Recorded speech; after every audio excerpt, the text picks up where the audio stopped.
risk to lose a right.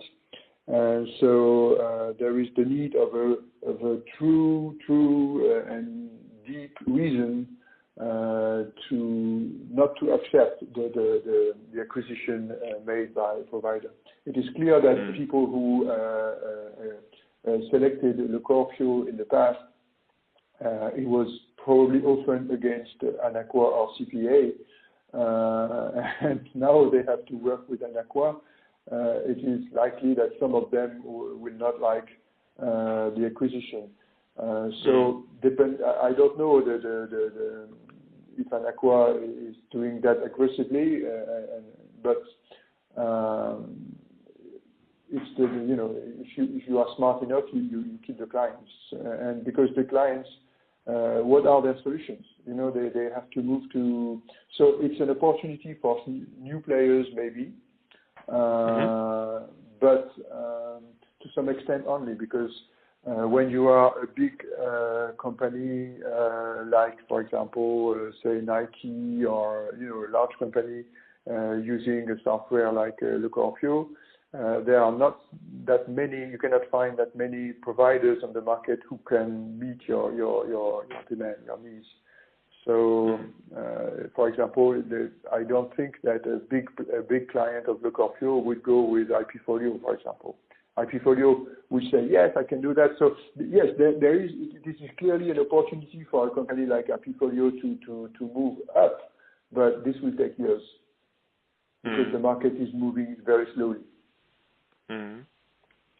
How long are contracts between these parties, or is it not a contract? It's just like a rolling basis, and because once you've chosen a provider, you tend to stick to it. So yes, first you tend to stick, but there are actually contracts, and the providers try to make contracts as long as they can, and they are reluctant as well. So it's a negotiation. Contracts are so you can see contracts from 1 year to more to up to 10 years.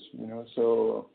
And if there is it's a way also for a client to reduce the price if they give a longer scope to the contract.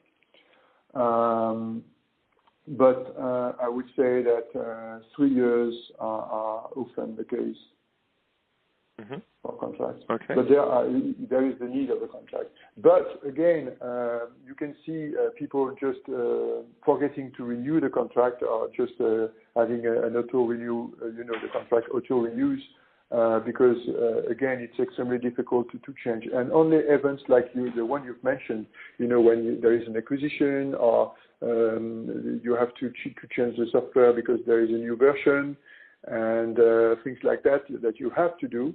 And then the client will decide to, or pushed by the purchasing department as well. The client will have to open his mind to other providers. But, IP departments in general are extremely busy. So if there is no real need of a change, because there is unsatisfaction of one of the reasons that I gave you before, they will not change. So the market is extremely sticky. Good. Okay. Thank because you. They are very, very busy, and this is something. This is their daily tools. So if they have to change, they need to do training. They have to change a lot of things. It's a big change in the department, and they don't have the resource because usually the management of the company will say, well, this is too expensive. You cost too much to us, or things like that. So they try to have low profile on this and not change too often, unless they see that there is a big benefit. For example, they meet because they all meet in conferences, and so if they see somebody very happy with, say, for example, CPA, Anaqua, or whatever, they will try to learn and say, well, we could change, and then they create a new project because, for example, their software is out of date and they need to change anyway. This was the case, for example, with clients of Memotech, the client of CPA Memotech. They had to change their software or their software platform, and so CPA was pushing them to change.